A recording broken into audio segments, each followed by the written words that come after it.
Alright, good evening everybody. I hope you are doing very well. आपका बहुत बहुत स्वागत है. So this is complete English course and we are at lecture number 68. पीछे जो हम लोग पढ़े हैं, हम लोग क्या पढ़ रहे हैं अभी? एडवर्बियल पढ़ रहे हैं. और English is all about 5 things. आपको मालूम है इंग्लिश में सिर्फ 5 चीजें हैं और ये 5 चीजों में सब्जेक्ट, वर्ब, ऑब्जेक्ट, कॉम्प्लीमेंट और एडवर्बियल, ये 5 चीजें शामिल हैं. इनसे मिलके पूरा इंग्लिश बना हुआ है. उसमें भी हम जो अभी पढ़ रहे हैं वो क्या पढ़ रहे हैं? तो अभी हम लोग पढ़ रहे हैं एडवर्बियल के बारे में. सब्जेक्ट, वर्ब, ऑब्जेक्ट, कॉम्प्लीमेंट और एडवर्बियल.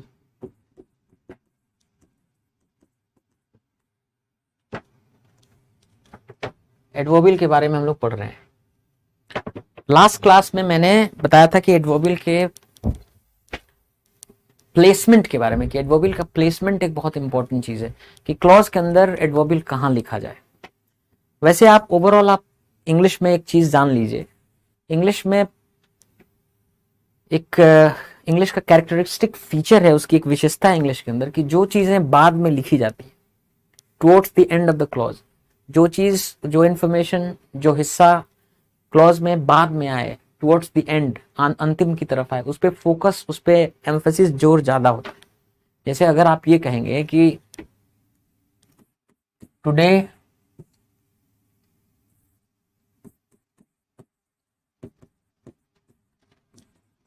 I will cook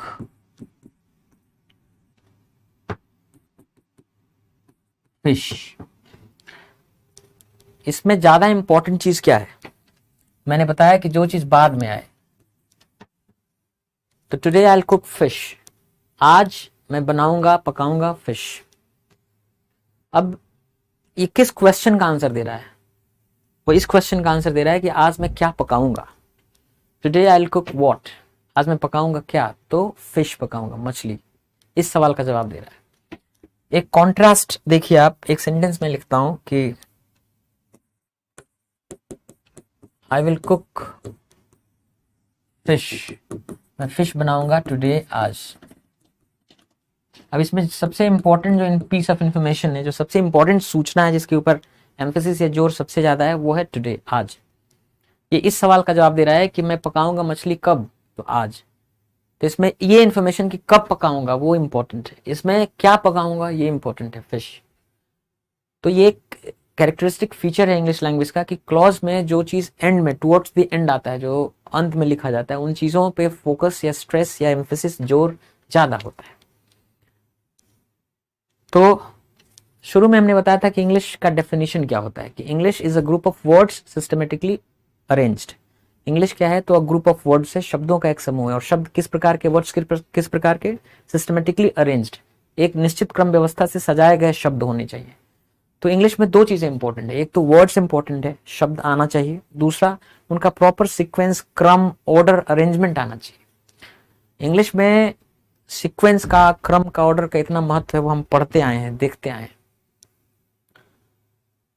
तो किसी क्लॉज के अंदर कोई एडवर्बियल कहां आ सकता है, उसका प्लेसमेंट कहां हो, उसका पोजीशन क्या हो? 3 पोजीशन संभव है, हमने बताया था आपको पिछली क्लास में. फ्रंट पोजीशन, मिड पोजीशन और एंड पोजीशन. फ्रंट पोजीशन मतलब किसी क्लॉज की शुरुआत, जैसे यहां पे देखिए टुडे जो है फ्रंट पोजीशन में है. जब किसी क्लॉज की शुरुआत ही होती है, when a clause begins with an adverbial, तो कहते हैं कि एडवर्बियल का फ्रंट प्लेसमेंट है या फ्रंट पोजीशन है. जब किसी एडवर्बियल का प्लेसमेंट या उसका पोजीशन सबसे अंत में होता है, यानी सब्जेक्ट, वर्ब, ऑब्जेक्ट, कॉम्प्लीमेंट लिख लेते हैं और सबसे लास्ट में एडवर्बियल होता है, तो हम कहते हैं कि ये एंड पोजीशन है. END, and, and position. Front position, and position. और मिड पोजीशन एक होता है. मिड पोजीशन के 10 मतलब होते हैं.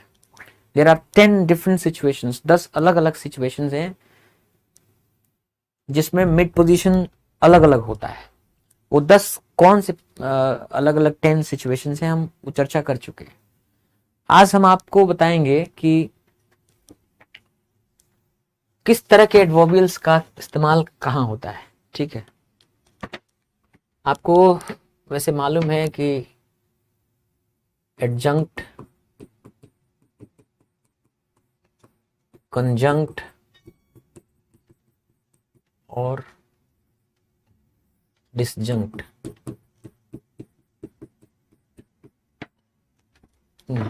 तीन तरह के एडवर्बियल्स हैं।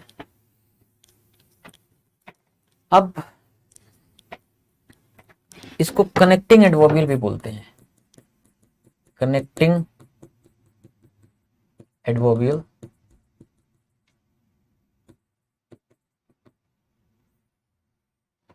और इसको कमेंट एडवर्बियल भी बोलते हैं।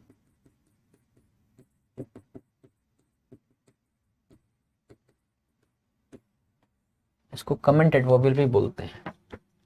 एडजंक्ट वही एडवर्बियल है जो हम ज्यादातर पढ़ते रहे हैं पिछले कोर्सेस में, जो कब यानी व्हेन, कहाँ यानी वेयर,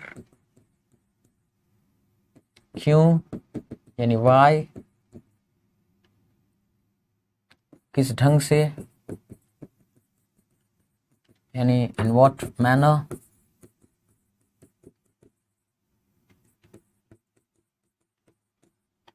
किस लिए व्हाट फॉर, कितनी बार हाउ ऑफन। जो इन सवालों का जवाब दे वो एडवर्बियल एडजंक्ट कहलाता है।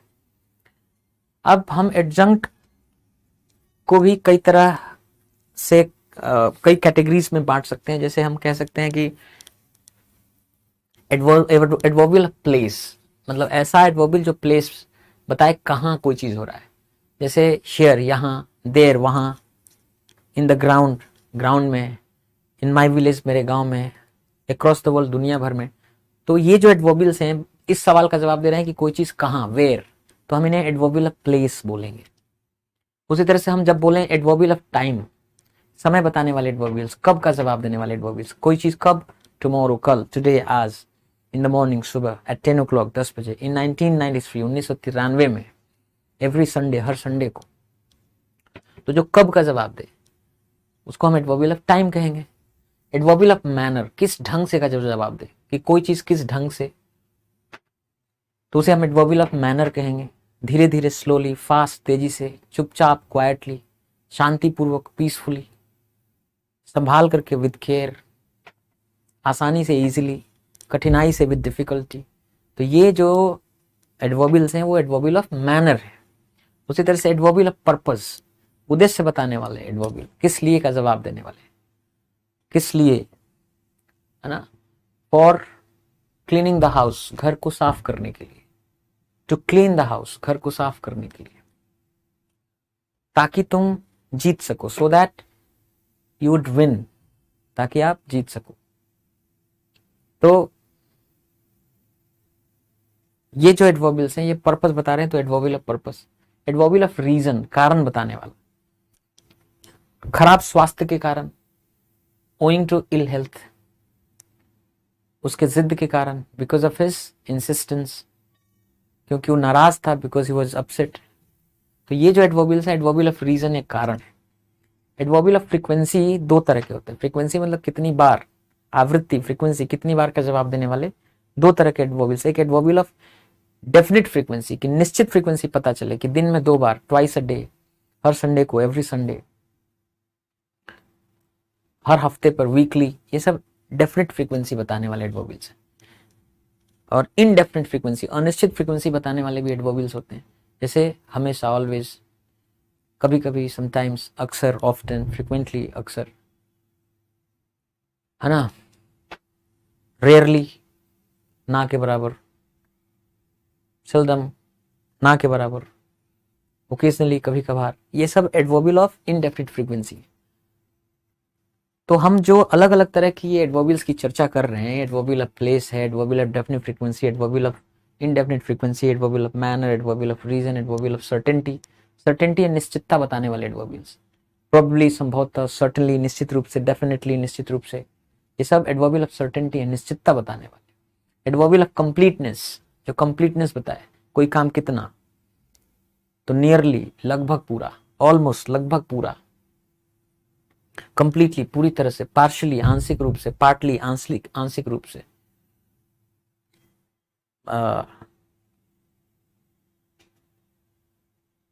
हार्डली, ना के बराबर, ये सब एडवर्बियल ऑफ कंप्लीटनेस। तो ये जो अलग अलग एडवर्बियल्स हैं, उसी तरह से कनेक्टिंग एडवर्बियल भी है, कमेंट एडवर्बियल हैं, तो इनके प्लेसमेंट के बारे में आपको पढ़ना पड़ेगा। और एकदम ऐसा नहीं है कि भाई कोई नियम हमने कह दिया कि इसका यही होगा तो यही होगा, बट एक जनरल ब्रीफिंग, एक जनरल बातचीत, डिस्कशन होना बहुत जरूरी है कि किस तरह के एडवर्बियल का प्रयोग कहाँ होता है। वही हम आज की क्लास में डिस्कस करने वाले हैं, ठीक है। जैसे अगर हम चर्चा करें कि देन, हम कंजंक्ट की बात कर रहे हैं, कंजंक्ट जिसको हम कनेक्टिंग एडवर्बियल भी बोलते हैं।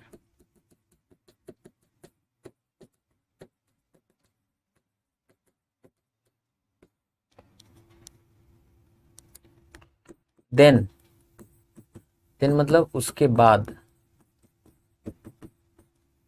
हमने एक लिस्ट शेयर की थी, जो टेलीग्राम ग्रुप है आपका, उसमें एक लिस्ट शेयर करी थी जिसमें कंजंक्ट और डिस्जंक्ट की 50 कंजंक्ट और 50 डिस्जंक्ट की एक लिस्ट थी। यू मस्ट हैव सीन, 25-25 थे शायद, है ना, या 50-50 थे, आपने देखा होगा। नेक्स्ट मतलब होता है उसके बाद,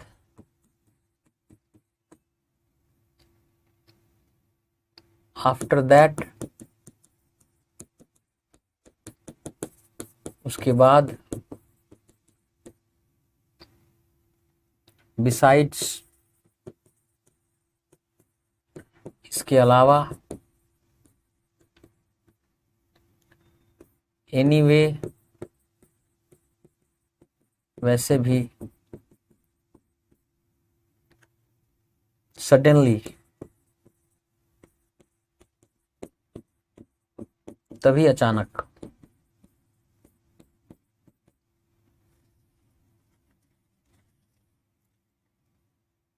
हाउएवर, हालांकि, एज ए रिजल्ट, परिणाम स्वरूप,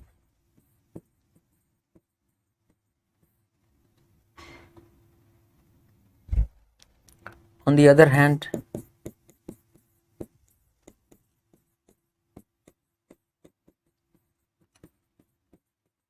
दूसरी ओर। ये कंजंक्ट या कनेक्टिंग एडवर्बियल है। तो नॉर्मली जो है, तो नॉर्मली इनका जो पोजीशन होता है, ये फ्रंट पोजीशन में ही इस्तेमाल होते हैं। फ्रंट पोजीशन, कभी कभी मिड पोजीशन में इस्तेमाल हो जाता है,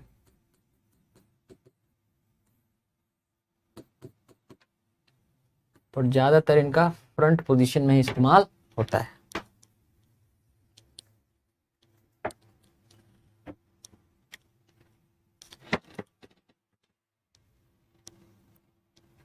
जैसे आई वर्कड, मैंने काम किया,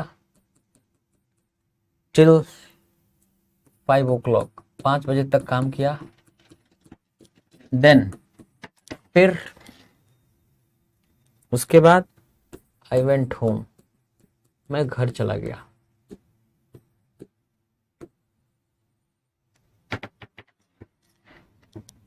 तो देखिए यहाँ पे फ्रंट पोजीशन है ना, ये जो सेकंड वाला सेंटेंस देख रहे हैं उसमें क्लॉज के अंदर एडवर्बियल का प्लेस कहाँ है, प्लेसमेंट कहाँ हुआ है, उसका पोजीशन कहाँ है, फ्रंट पोजीशन है। नेक्स्ट, मैं एग्जांपल सेंटेंसेस लिख रहा हूं कि नेक्स्ट, इसके आगे I want to say something, I want to say something, मैं कुछ कहना चाहता हूं।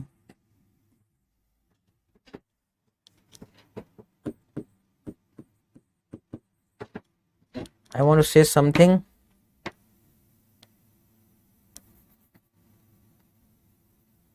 about the future.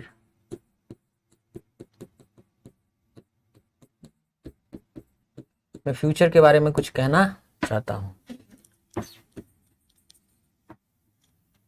यहां पे देखिए फ्रंट पोजीशन है, सडनली, अचानक, द डोर ओपन, दरवाजा खुला। यहां पे भी फ्रंट पोजीशन है सडनली का।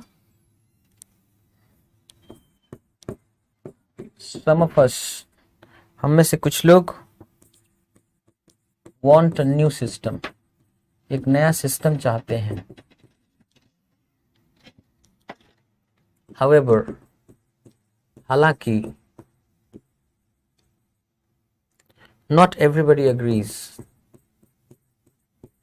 not everybody agrees, हर आदमी सहमत नहीं है।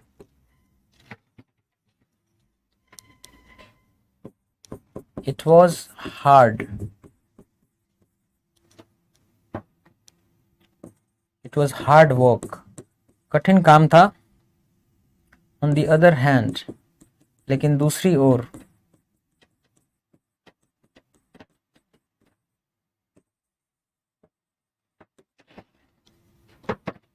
we really enjoyed the experience. We really enjoyed the experience. हमने सच में उस अनुभव का बड़ा मजा लिया।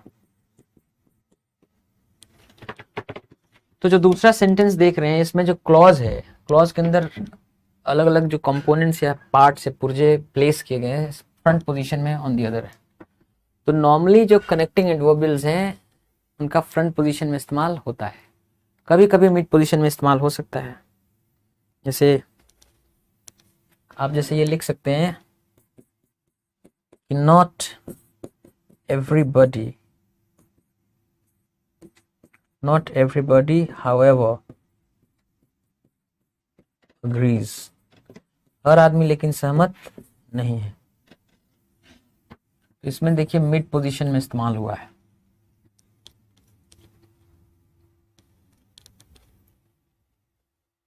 तो ये तो हम कनेक्टिंग एडवर्बियल या कंजंक्ट की बात कर लिए। अब हम बात करेंगे कमेंट एडवर्बियल्स की। अच्छा, एक चीज तो आपको थोड़ा पूछ ही लेता हूं कि आखिर ये कंजंक्ट या कनेक्टिंग एडवर्बियल क्या करते हैं। आपको मालूम है कि ये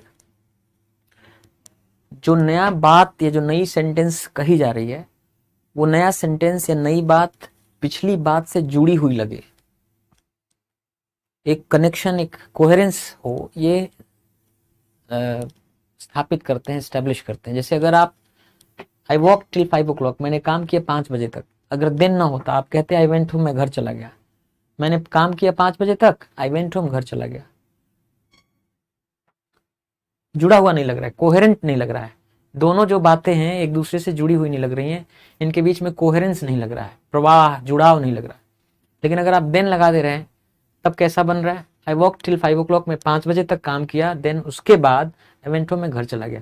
तो देन लगाने से क्या हो गया कि ये जो नई बात कह रहे हैं पिछली बात से जुड़ी हुई लग रही है ना, एक कोहेरेंस दिख रहा है। कोहेरेंस का मतलब होता है जुड़ाव, अर्थों में जुड़ाव। नेक्स्ट आई वॉन्ट टू से, आगे मैं कहना चाहता हूँ something about the future, future के बारे में मैं कुछ कहना चाहता हूँ। तो इसके पहले जो बातें की जा रही होंगी, ये फलाना ठिकाना, जो ये कुछ बातें की जा रही होंगी, और अगर नेक्स्ट ना होता और सीधे कह दिया जाता कि I want to say something about the future, मैं कुछ कहना चाहता हूँ फ्यूचर के बारे में, तो ये बात पिछली बातों से जुड़ा या कोहेरेंट ना लगता है। लेकिन नेक्स्ट लगा लेने से क्या हो रहा है कि इसके बाद आई वॉन्ट टू से, मैं कहना चाहता हूँ something about the future, future के बारे में कुछ। तो ये जो कनेक्टिंग एडवर्बियल्स हैं इनका काम ही यही है। जैसे मान लीजिए आप कुछ कह रहे हैं कि I was sitting with all my friends, मैं बैठा हुआ था अपने दोस्तों के साथ, we were watching cricket match, हम लोग एक क्रिकेट मैच देख रहे थे। द डोर ओपन, दरवाजा खुल गया। अगर सडनली ना लगाते, आप सीधे कहते द डोर ओपन, दरवाजा खुल गया। अब ये जो बात है पिछली बातों से जुड़ी हुई या कोहेरेंट नहीं लग रही। लेकिन अगर आप ये कहते कि हाँ I was sitting with my friends, मैं अपने दोस्तों के साथ बैठा हुआ था, we were watching cricket match, हम लोग क्रिकेट मैच देख रहे थे, सडनली द डोर ओपन, तभी अचानक से दरवाजा खुला। अब सडनली की वजह से क्या हो गया कि जो ये बात आप कह रहे हैं कि जो दरवाजा खुला ये पिछली बातों से जुड़ा हुआ है, कोहेरेंट लग रहा है।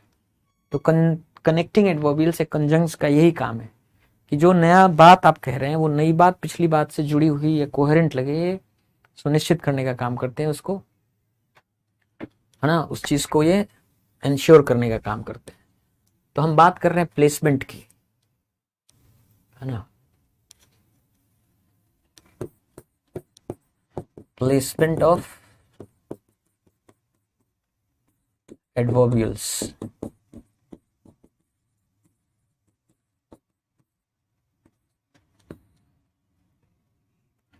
तो जो कंजंक्ट है, जो कंजंक्ट या कनेक्टिंग एडवर्बियल्स, इनका फ्रंट पोजीशन में इस्तेमाल होता है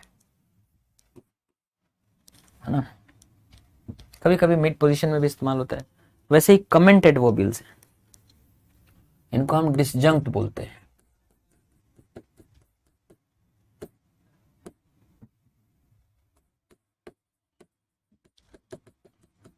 comment adverbials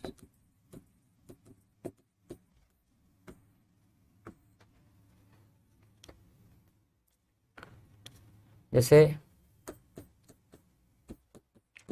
fortunately,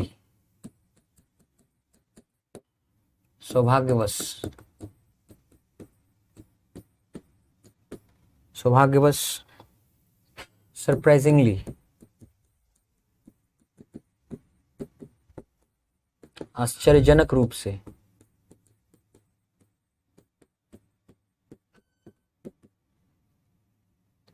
in my opinion, in my opinion, मेरी राय में, आर्ग्युएबली,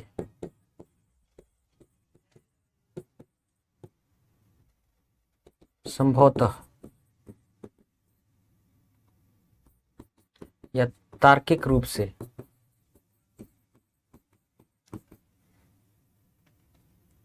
as you might expect,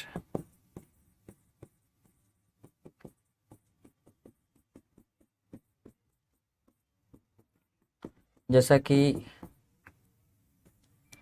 प्रत्याशित रूप से, प्रत्याशित रूप से यानी जैसा आप उम्मीद करेंगे। अच्छा, ये जो एडवर्बियल्स हैं ये क्या करते हैं? अच्छा, अभी मैं एग्जाम्पल सेंटेंस लिखता हूं तो आपको समझ में आएगा।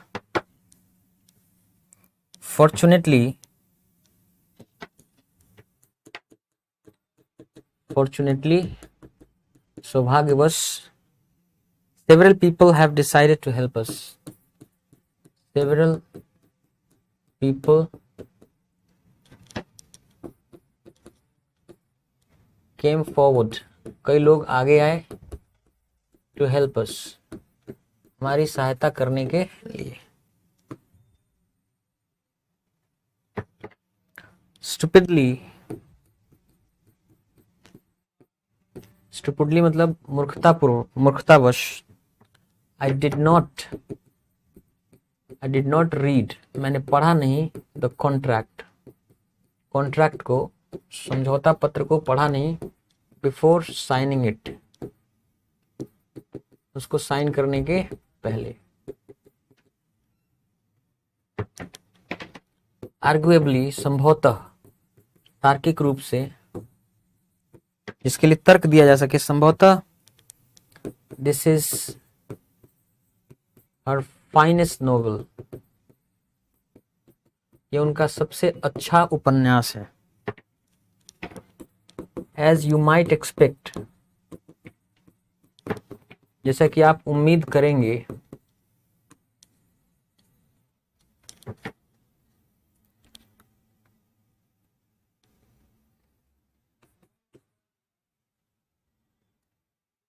He failed, वो असफल रहा, in the end, अंततः। अच्छा, ये क्या है? मिड पोजीशन में भी इस्तेमाल हो सकता है। नॉर्मली तो फ्रंट पोजीशन में ही इस्तेमाल होता है, कभी कभी मिड पोजीशन में इस्तेमाल हो सकता है। मिड पोजीशन में कभी कभी इस्तेमाल हो सकता है। जैसे कि एग्जाम्पल सेंटेंस लिख रहे हैं, आई स्टूपिडली, मैं मूर्खतावश, डिड नॉट रीड, मैंने पढ़ा नहीं, द कॉन्ट्रैक्ट, कॉन्ट्रैक्ट को, बिफोर साइनिंग इट,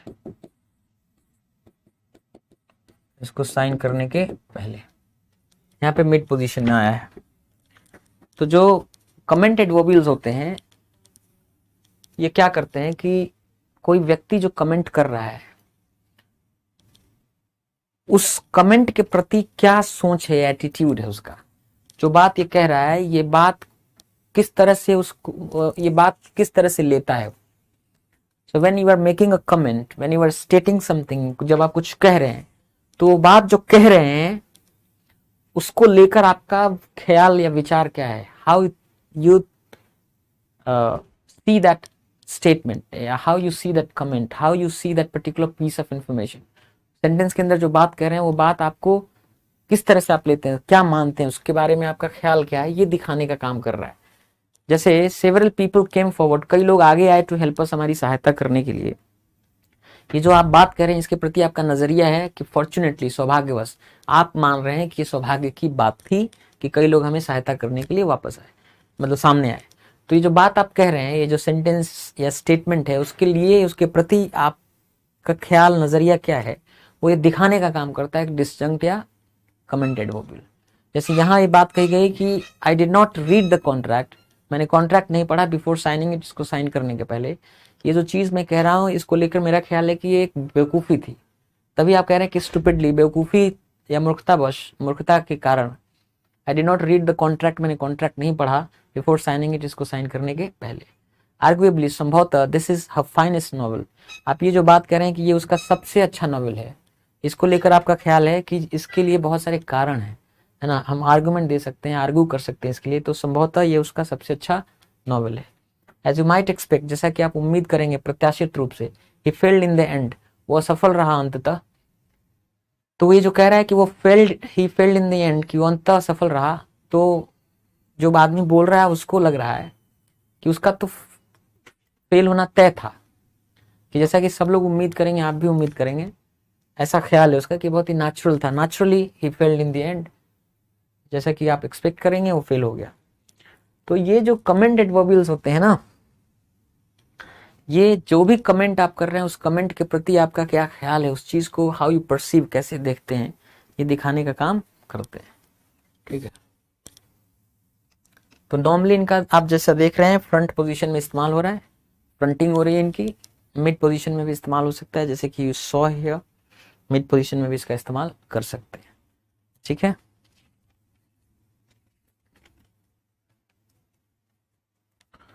अब तीन ऐसी चीजें हैं जिनके बारे में आपको जानना है कि उनका मिड पोजीशन में इस्तेमाल होता है।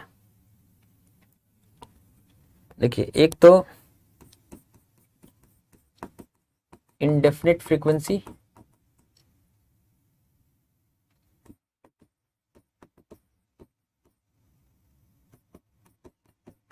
इंडेफिनिट फ्रीक्वेंसी बताने वाले एडवर्बियल्स,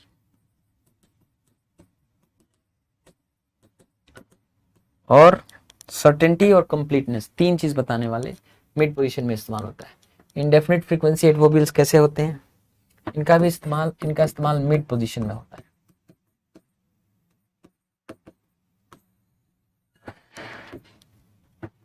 मुख्यतः मिड पोजीशन में इस्तेमाल होता है। जैसे आपने कहा यूजुअली, आमतौर पे,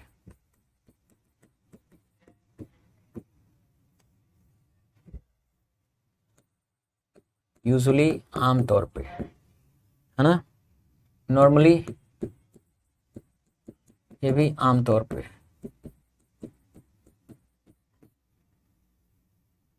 ऑफ्टन, अक्सर,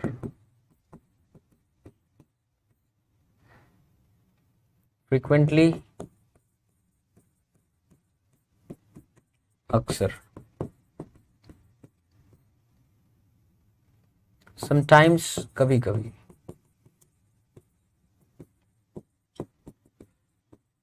देखिए अनिश्चित फ्रीक्वेंसी, फ्रीक्वेंसी यानी कितनी बार, और एग्जैक्टली पता नहीं कितनी बार, इनडेफिनिट है, अनिश्चित समय, कभी कभी, ओकेजनली, कभी कभार, ऑलवेज, हमेशा, रेयरली, ना के बराबर,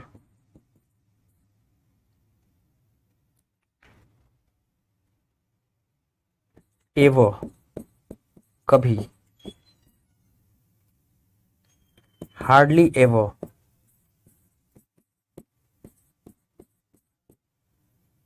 कभी नहीं, नेवर,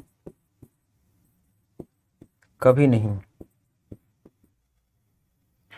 सेल्डम, इफ एवर। अच्छा, इस पे क्वेश्चन पूछे गए हैं, ध्यान देखिएगा, सेल्डम इफ एवर होता है, ना के बराबर या कभी नहीं, या सेल्डम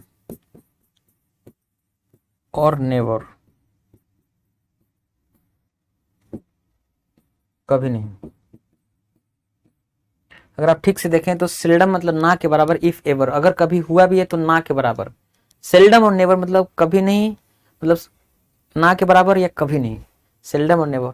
हालांकि कुल मिला के अगर देखें तो सेल्डम इफ एवर का मतलब है ना के बराबर, कभी नहीं, सेल्डम और नेवर ना के बराबर या कभी नहीं, यानी ये भी मिला के कभी नहीं है मिला करके। तो सवाल क्या पूछा गया था कि जैसे सेल्डम इफ एवर है तो दे दिया था सेल्डम और एवर, वैसे ही सेल्डम और नेवर है तो यहाँ सेल्डम इफ नेवर दे दिया था, तो इफ को यहाँ और को यहाँ ऐसे कर दिया था, तो ये गलत है ना, इस तरह होना चाहिए। तो इंडेफिनिट फ्रीक्वेंसी के जो एडवर्बियल्स है इनका मिड पोजीशन में इस्तेमाल होता है ना। जैसे वी यूजुअली, हम लोग आम तौर पे, we usually go to Scotland, हम लोग आमतौर पे स्कॉटलैंड में जाते हैं इन अगस्त, अगस्त में, है ना। मेन वर्ब के ठीक पहले मेन होता है ना। आई हैव नेवर सीन, मैंने कभी नहीं देखा है, I have never seen a whale, मैंने कभी व्हेल नहीं देखा है, इंडेफिनिट फ्रीक्वेंसी है। माई बॉस इज ऑफ्टन, मेरे बॉस जो हैं अक्सर इल टेम्पर्ड होते हैं, बैड टेम्पर्ड होते हैं, गुस्से में रहते हैं। आपको मालूम है is am are was were main verb होता है, तो ठीक इसके बाद जो आता है मिड पोजीशन आता है, ठीक है। तो आमतौर पे तो मिड पोजीशन में इस्तेमाल हो रहा है, कुछ के लिए other positions are also possible.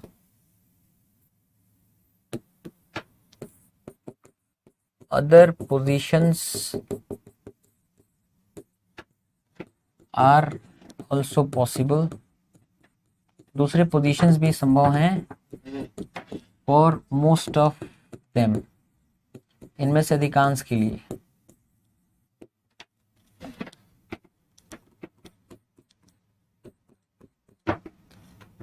तो other positions are also possible for most of them, दूसरों के मतलब अधिकांश उसमें जो है उनके लिए और भी पोजीशन संभव है। जैसे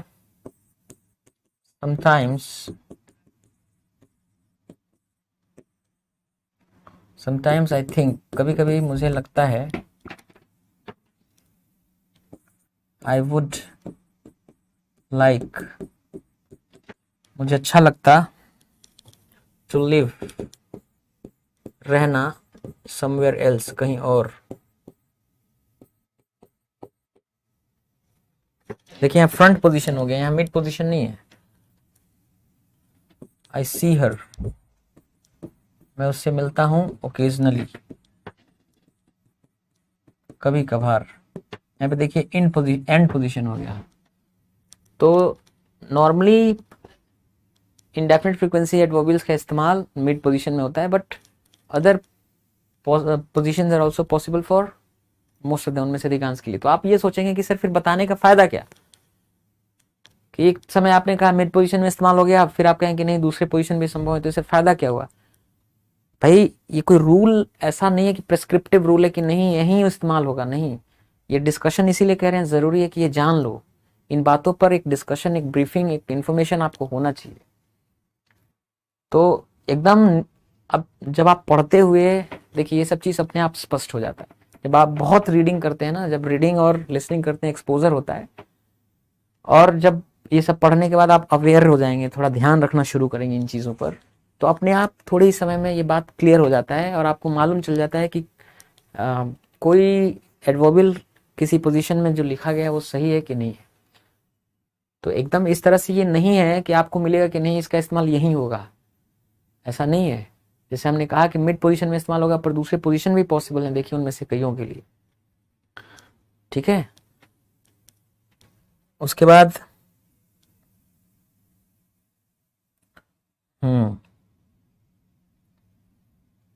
देखिए ऑलवेज,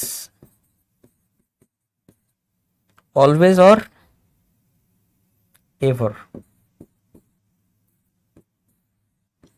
ऑलवेज और एवर, इनका फ्रंट पोजीशन में इस्तेमाल कभी नहीं होता। इनका फ्रंट पोजीशन में इस्तेमाल कभी नहीं होता। उल्टा लिख दिया मैंने, इनका फ्रंट पोजीशन में, या वही सही था, इनका फ्रंट पोजीशन में इस्तेमाल कभी नहीं होता। अच्छा, सेल्डम और नेवो और रेयरली, फ्रंट पोजीशन में इस्तेमाल तो होता है, लेकिन फिर इन्वर्जन हो जाता है। इन्वर्जन हम पढ़ चुके हैं।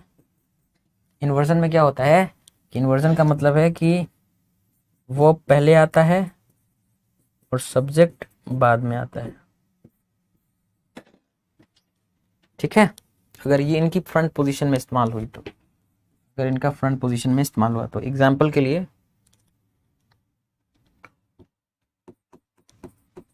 नेवर डिड आई थिंक, मैंने कभी नहीं सोचा था। देखिए ये वर्ब है, ये सब्जेक्ट है, मेन वर्ब, और ये आपका नेगेटिव एडवर्बियल है never. Never did I think that I would have to pay the fine. मैंने कभी नहीं सोचा था, मैंने कभी नहीं सोचा था कि आई would have to pay the fine, कि मुझे फाइन पे करना पड़ेगा। अरविंद जी, सर जी नमस्ते। नमस्कार। सर जो आए हैं जो है गाड़ी के लिए, आपने मेरे पास फोन लगा दिया है, श्रीकांत सर के पास। बहुत सॉरी सर। हाँ ठीक, तो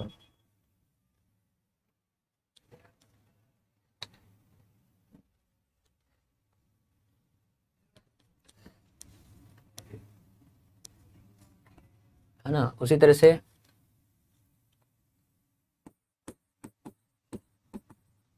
seldom does he accept his mistakes।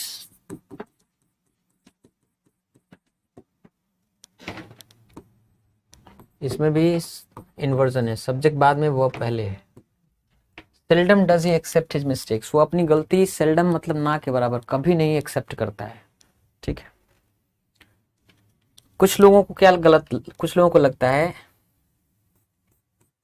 कुछ लोगों को लगता है कि ऑलवेज जो है, हम लिखते तो है इंपेरेटिव सेंटेंसेस में, ऑलवेज रिस्पेक्ट योर टीचर्स, हमेशा अपने शिक्षकों का आदर करिए। मान लीजिए मैंने ऐसा लिख दिया, तो आप कहते हैं कि सर देखिए इसमें तो फ्रंटिंग हो गई है, फ्रंट पोजीशन में इस्तेमाल हुआ है। आप कहते हैं कि नेवर यूज सच वर्ड्स, इस तरह का इस्तेमाल कभी मत करिए शब्दों का। तो आप यहाँ कह रहे हैं कि सर यहाँ तो फ्रंट पोजीशन में इस्तेमाल हुआ है। नहीं, फ्रंट पोजीशन में नहीं है। आपको मालूम है कि जो इम्पेरेटिव सेंटेंसेस होते हैं, इम्पेरेटिव सेंटेंसेस में सब्जेक्ट होता है यू जो छुपा रहता है। तो वास्तव में अगर आप देखेंगे तो ये फ्रंटिंग नहीं है, ये मिड पोजीशन में इस्तेमाल हुए हैं। ये मिड पोजीशन है, ये फ्रंटिंग नहीं है, ये फ्रंट पोजीशन नहीं है, ये एक्चुअली मिड पोजीशन है ना।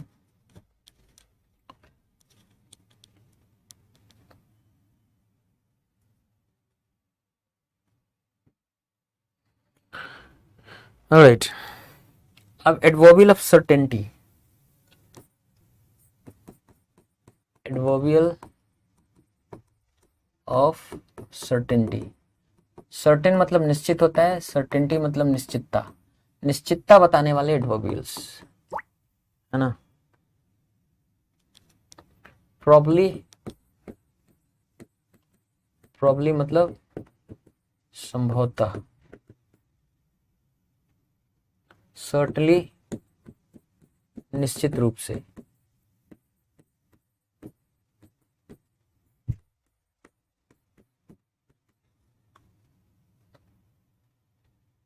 क्लियरली निश्चित रूप से, है ना।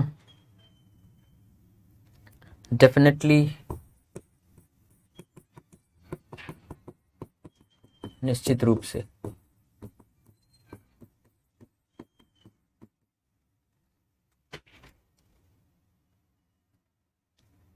ऑब्वियसली निश्चित रूप से।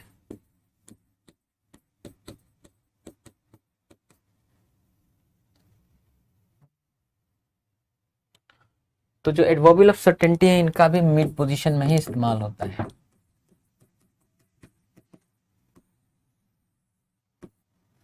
ठीक है,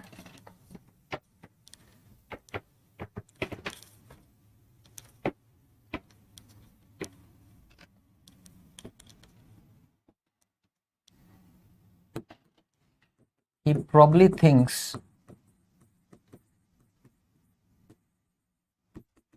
वो संभवतः सोचता है, he probably thinks that you do not like him, संभवतः सोचता है कि आप उसको पसंद नहीं करते हैं।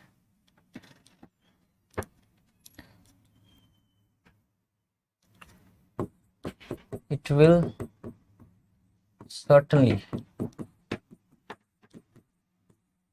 it will certainly rain, निश्चित रूप से बरसेगा, बारिश होगी, this evening, आज शाम को।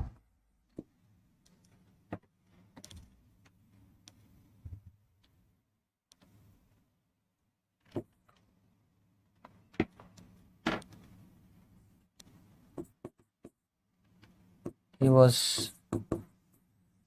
definitely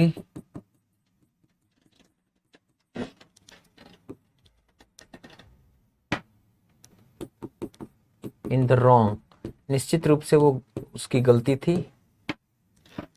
देखिए मिड पोजीशन में इस्तेमाल हो रहा है, लेकिन दो ऐसे एडवर्बियल ऑफ सर्टेनिटी से रिलेटेड एडवर्बियल्स हैं। एक तो दोनों का अर्थ है शायद, एक है मे बी और एक होता है परहैप्स। इनका इस्तेमाल फ्रंट पोजीशन में होता है, इनका इस्तेमाल फ्रंट पोजीशन में आप करते हैं।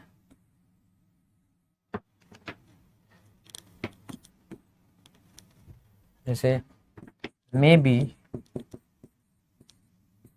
या परहैप्स, शायद,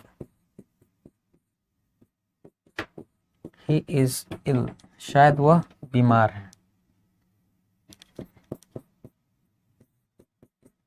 या मे बी या perhaps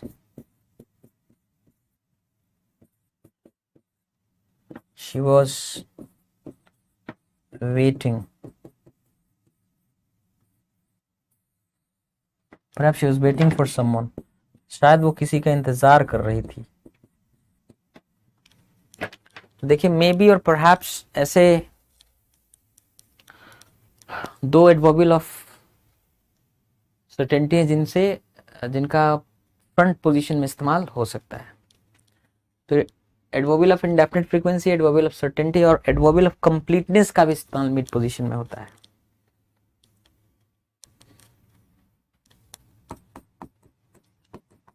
adverbial of completeness,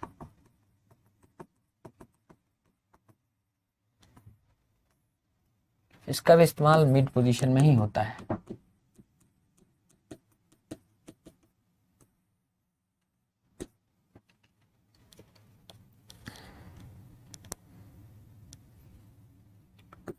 completely, पूरी तरह से,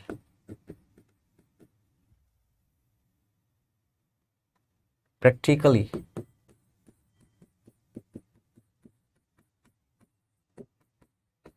लगभग पूरी तरह से,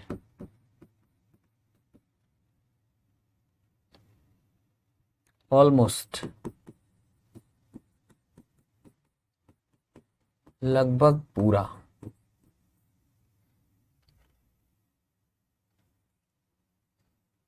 नियरली,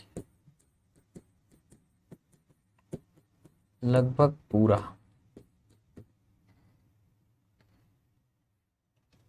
क्वाइट, काफी, रादर, कुछ ज्यादा ही, पार्टली, आंशिक रूप से, या थोड़ा,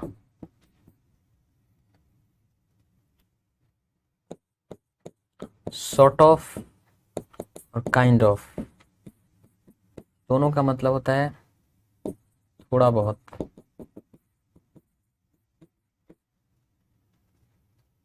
मोर और लेस, इसका भी मतलब है थोड़ा बहुत.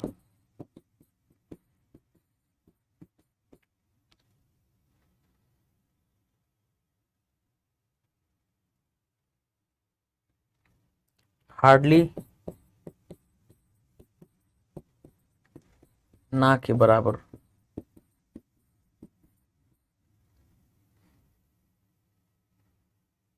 स्कार्सली, ना के बराबर.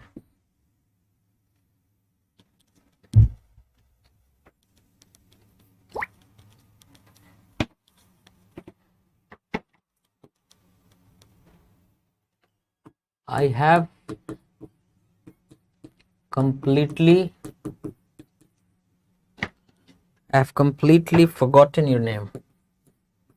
मैंने पूरी तरह से आपका नाम भुला दिया है.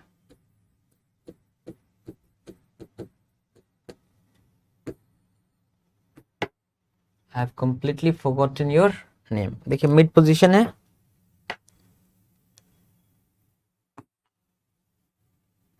I kind of hope, मैं थोड़ा बहुत आशा करता हूं, she wins, कि वो जीत जाएगी. यहां भी मिड पोजीशन है.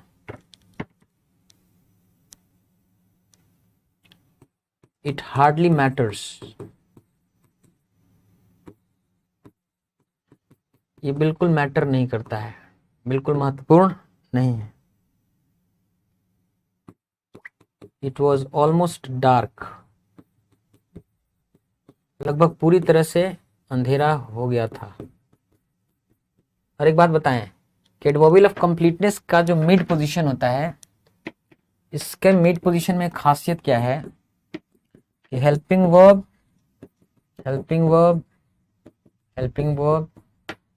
ये है इसका मिड पोजीशन मेन वर्ब के ठीक पहले भी हम इसकी चर्चा कर चुके हैं.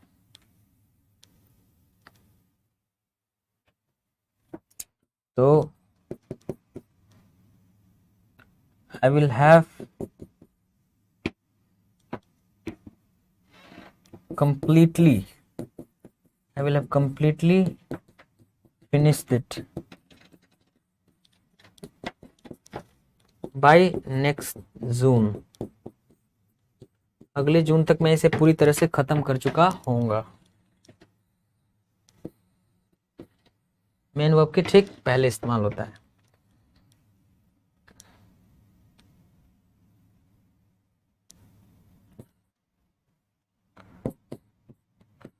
Do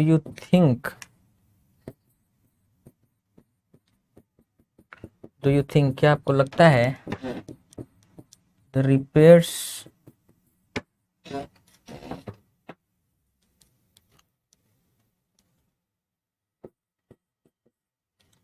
has been properly done? क्या आपको लग रहा है कि ठीक से मरम्मत का कार्य किया गया है?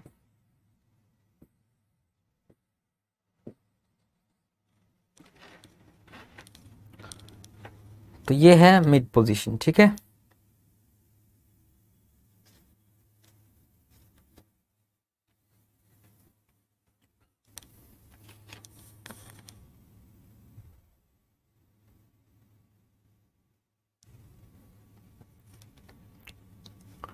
अब एक चीज देखिएगा कि ध्यान दीजिएगा कि आई समटाइम्स,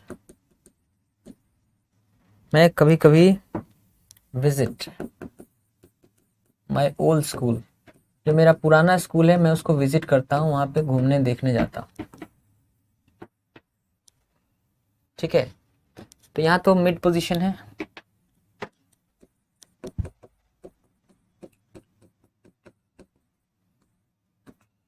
ना। ये क्या है? Adverbial of indefinite frequency, indefinite frequency,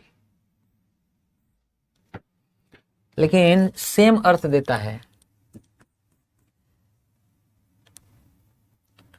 जैसे आप ये नहीं लिखते हैं कि फ्रॉम टाइम टू टाइम,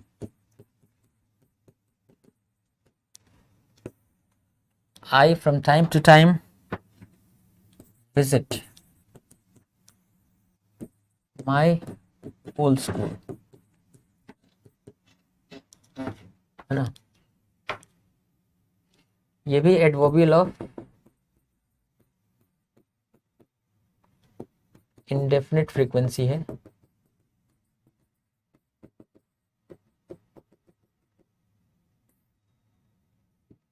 लेकिन देखिए लंबा है ना, लॉन्ग, लॉन्गर एडवर्बियल्स। तो लॉन्गर एडवर्बियल्स के लिए फिर ये इनके साथ ये मिड पोजीशन वाली चीज लागू नहीं होती है। क्यों? क्योंकि फिर अटपटा बना देता है सेंटेंस को। इसको आपको ऐसे ही लिखना पड़ेगा कि आई विजिट माई ओल्ड स्कूल, मैं अपने ओल्ड स्कूल को विजिट करता हूँ कभी कभी, फ्रॉम टाइम टू टाइम। जो लॉन्गर एडवर्बियल्स होते हैं उनको आप अंत में लिखते हैं। तो भले ही ये इंडेफिनिट फ्रीक्वेंसी है, मिड पोजीशन में आना चाहिए, लेकिन चूंकि लंबा है तो लॉन्गर एडवर्बियल्स को आप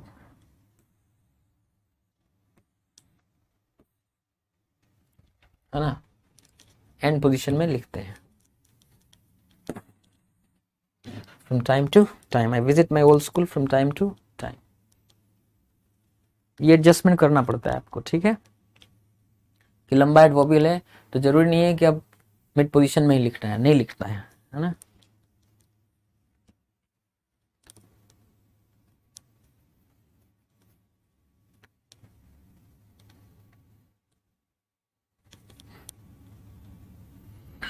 देखिए फोकसिंग एडवर्बियल्स होते हैं, फोकसिंग एडवर्बियल्स।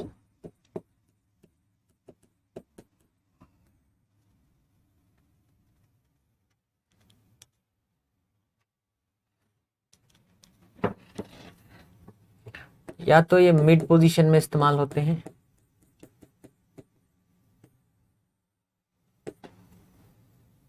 या directly before the word they modify, जिस वर्ड को ये मॉडिफाई करते हैं ठीक उसके पहले जा सकते हैं।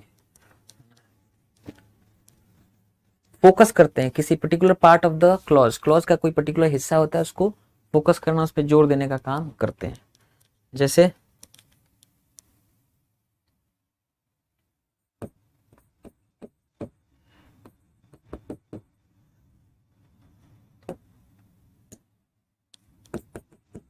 Your bicycle just needs some oil, just needs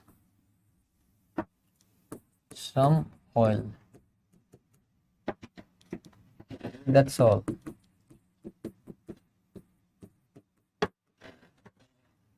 ये देख रहे हैं,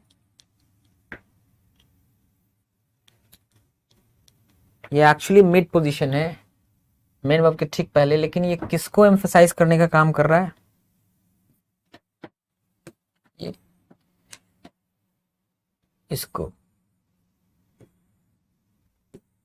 एम्फसाइज करने का काम कर रहा है कि your bicycle needs just need some oil. दूसरा एक चीज और कह सकते हैं कि हमने मिड पोजीशन के अलावा right before the word which they modify, जिसको ये मॉडिफाई करते हैं उसके ठीक पहले इस्तेमाल कर सकते हैं। जैसे आप लिख सकते हैं कि योर बाइसिकल, आपकी जो बाइसिकल है, नीड्स, उसको जरूरत है, जस्ट सम ऑयल।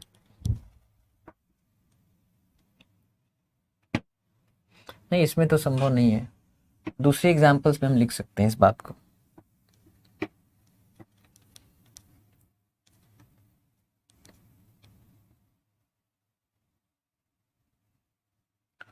जैसे दूसरी एग्जाम्पल्स हम लें तो उसमें दिखा सकते हैं कि ओनली यू,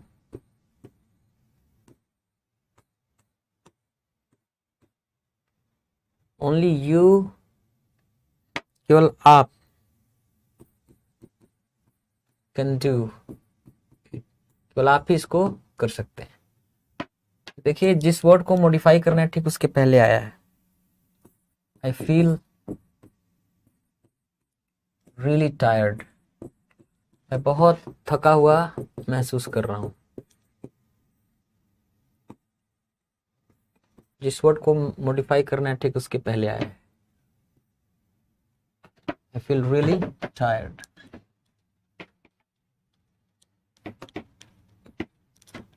इसमें जो देख रहे हैं ना, ये है फोकसिंग एडवर्बियल, ये है focusing adverbial.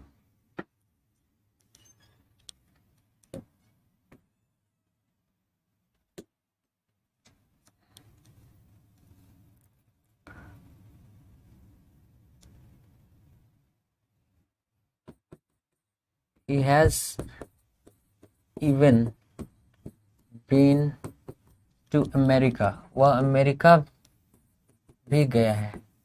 He's even been to the North Pole, North Pole पे भी चला गया है।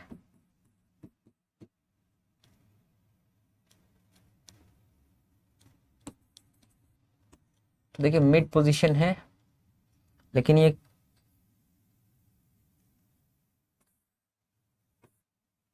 इस चीज को मॉडिफाई करने का काम कर रहा है।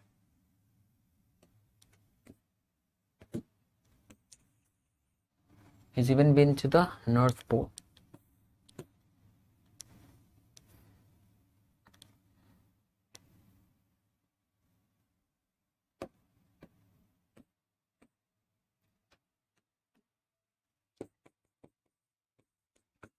We are only going for 2 days, हम लोग सिर्फ 2 दिन के लिए जा रहे हैं। तो इसको कि मिड पोजीशन में इस्तेमाल हुआ है।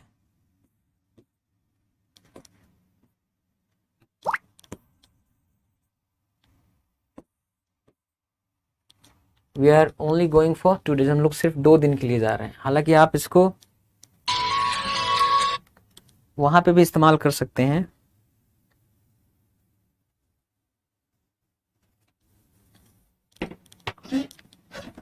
ठीक उस वर्ड के पहले इस्तेमाल कर सकते हैं, जैसे जिसको ये मॉडिफाई कर रहे हैं। आप लिख सकते हैं कि वी आर गोइंग, हम लोग जा रहे हैं, ओनली फॉर 2 days, केवल 2 दिनों के लिए जा रहे हैं। तो जिस हिस्से को ये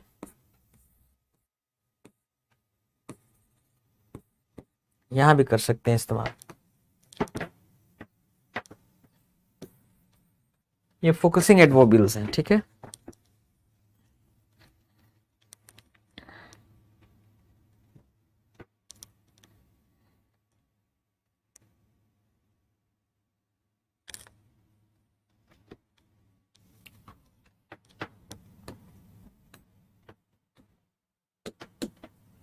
She is,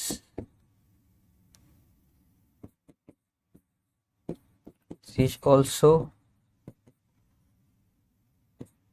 my friend। जैसे ये मिड पोजीशन है, इसके बारे में चर्चा कर रहा है।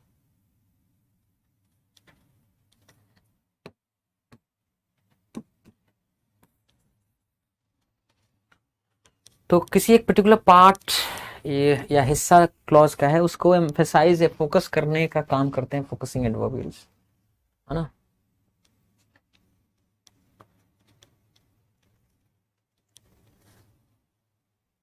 जैसे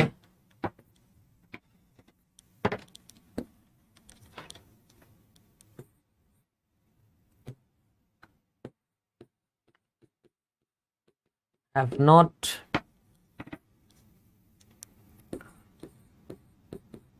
seen it either, मैंने भी ये चीज नहीं देखी है।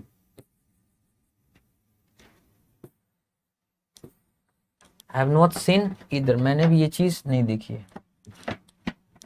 तो इधर एक्चुअली क्या है ना कि पूरे सेंटेंस को ही एम्फसाइज करने का काम कर रहा है। देखिए ये मिड पोजीशन में इस्तेमाल नहीं हुआ है।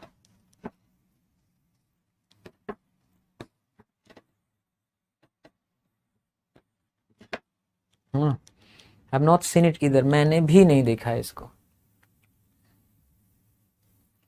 फोकसिंग एडवर्बियल के बारे में एक बात आपको बताएं, जैसे इसके बारे में बहुत ही एक स्ट्रेंज और इंटरेस्टिंग चीज है। जैसे आप कहते हैं आई ऑल्सो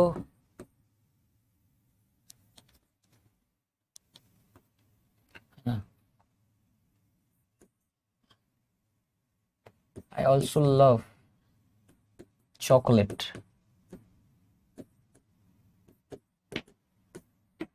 अब देखिए इसके 3 अर्थ हो सकते हैं।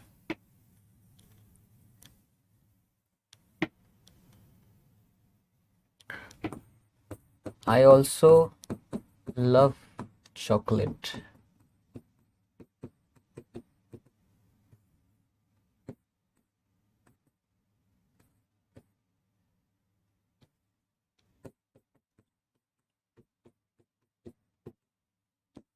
I also love chocolate।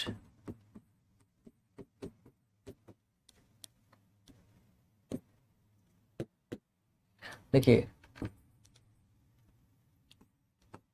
इसको भी ये एम्फेसाइज कर सकता है, ये इसको भी एम्फेसाइज कर सकता है, और ये इसको भी एम्फेसाइज कर सकता है, यहीं से मिड पोजीशन में रहते हुए। जैसे मैं चॉकलेट को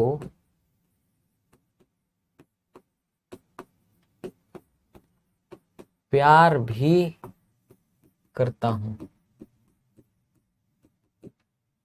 ठीक है। यहां इसका मतलब है मैं चॉकलेट को भी बहुत पसंद करता हूँ।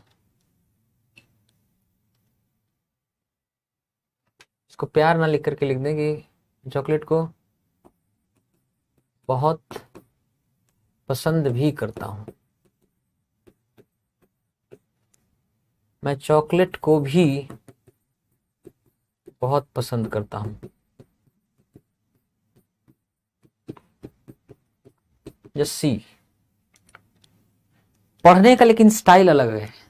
जिस चीज को एम्फेसाइज करना है, जिस पे फोकस करना है, जोर देना है, उस पे पढ़ते हुए जोर देते हैं। जैसे I also love chocolate, I also love chocolate. मैं चॉकलेट को प्यार, मतलब बहुत अच्छा भी लगता है मुझे। इसको पढ़ेंगे आई ऑल्सो लव चॉकलेट, मुझे चॉकलेट भी बहुत पसंद है ना। अच्छा, इसको आई को एम्फेसाइज करना है, तो आई को एम्फेसाइज करना है तो आई ऑल्सो लव चॉकलेट, मैं भी चॉकलेट बहुत पसंद करता हूं।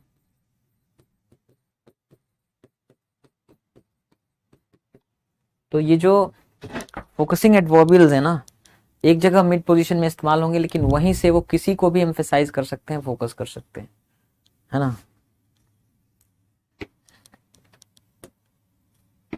जैसे जब आप कहते हैं कि आई लव यू टू, अब ये देखना है किसको एम्फेसाइज कर रहा है। अगर मान लीजिए इसको एम्फेसाइज कर रहा है, आई लव यू टू, ये इसको भी एम्फेसाइज कर सकता है, आई लव यू टू, ये इसको भी एम्फेसाइज कर सकता है। ठीक है, तो मैं तुमसे प्यार भी करता हूं। पढ़ने का तरीका यह है कि एम्फेसाइज जिसको कर रहा है उसको जोर से पढ़ना है। आई लव यू टू, इसी तरह से आई लव यू टू, मैं भी तुमसे प्यार करता हूं।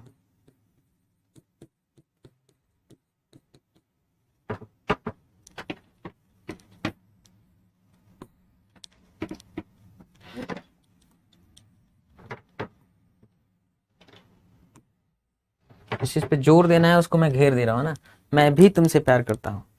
I love you too, I love you too, जिस पे जोर देना है इसको जोर से पढ़ते हैं। आई लव यू टू, मैं तुमसे भी प्यार करता हूं।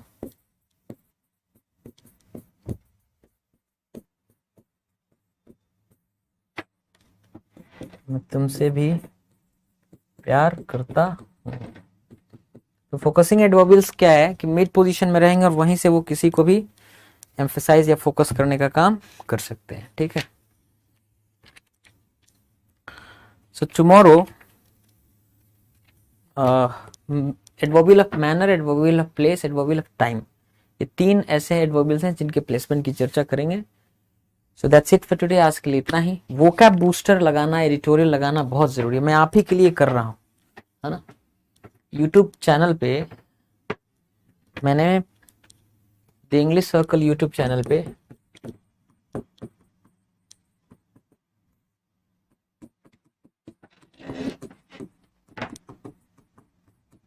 देखिए, क्योंकि वो इतनी जबरदस्त चीज है, आपका वोकैबुलरी, आपका ग्रामर, आपका comprehension skill, sentence structure, diction, cloze test होना, रीडिंग कॉम्प्रिहेंशन होना, PQRS होना, सब कुछ एक सेशन में कवर करता है और बहुत ही इफेक्टिवली, इस तरीके से कि आप, मतलब ऐसा कोई सेशन, कोई ऐसा एक्सरसाइज नहीं है जो आपको इतने बेहतरीन ढंग से इतना कुछ सिखा सके जितना कि vocab booster editorial. Vocab booster editorial मतलब आपको करना ही करना है, क्योंकि जो लोग कर रहे हैं वो आपको हरा देंगे, है ना। तो editorial plus vocab booster session जो है आपके लिए मैं कर रहा हूँ, ये बहुत ही जरूरी है। आज जो पेपर है 45 क्वेश्चंस जो टियर 2 में पूछे गए हैं, आप देखिए एक भी सवाल ऐसा नहीं है जो कॉम्प्रिहेंशन स्किल बेस्ड ना हो। ठीक है, तो इसको जरूर करना है रेगुलरली, एक्सरसाइजेज इसके वोकैब बूस्टर के करने हैं, ठीक है। वोकैबलरी के लिए आप इसके अलावा मैंने बार बार कहा है कि जो प्रीवियस ईयर एग्जाम से पूछे गए वर्ड्स हैं लगभग 10,000 वर्ड्स, वो पूरी तरह से तैयार होने चाहिए। वो कौन से 10,000 वर्ड्स से कहाँ मिलेंगे, मैं अपनी बुक लिख रहा हूँ बहुत बेहतरीन तरीके से, इसलिए वक्त लग रहा है, 1.5-2 साल से लिखा जा रहा है। लेकिन अभी फिलहाल एक किताब है ब्लैक बुक ऑफ वोकैबलरी। किताब अच्छी नहीं है पर एक काम जरूर कर देता है कि जितने वर्ड्स पूछे गए हैं एग्जाम में उनका एक कंपाइलेशन संग्रह मिल जाएगा। तो आपके पास जब वर्ड्स हो जाएंगे तो उन्हें आप तैयार कर सकते हैं अपने से। तैयार करने का तरीका होता है कि किसी वर्ड को जिसको तैयार करना है उसकी डिक्शनरी में आप एंट्री देखिए कि इसका क्या मीनिंग है, कैसे इस्तेमाल होता है। फिर एक छोटा सा फ्रेज लिख लीजिए अपने कॉपी में या उसी किताब में, उस वर्ड के आगे एक छोटा सा फ्रेज लिख लीजिए, 2-3-4 वर्ड से बना हुआ एक फ्रेज जिसमें उस वर्ड का इस्तेमाल हुआ और कुछ भी लिखने की जरूरत नहीं। जैसे हरकुलियन पढ़ रहे हैं तो लिख लीजिए अ हरकुलियन टास्क। रिबाल्ड पढ़ रहे हैं तो रिबाल्ड जोक्स। रिबाल्ड जोक्स मतलब अश्लील जोक्स। हरकुलियन टास्क मतलब मुश्किल काम। तो अगर आप हरकुलियन के आगे हरकुलियन टास्क लिख लेंगे, रिबाल्ड के आगे रिबाल्ड जोक्स लिख लेंगे, तो इस फ्रेज मात्र देखने से ही आपको पता चल जाएगा कि रिबाल्ड एक एडजेक्टिव है, जोक्स नाउन के बारे में चर्चा कर रहा है, इसका मतलब अश्लील है। हरकुलियन एक एडजेक्टिव है, टास्क नाउन के बारे में चर्चा कर रहा है, एडजेक्टिव है, उसका मतलब होता है कठिन, दुष्कर।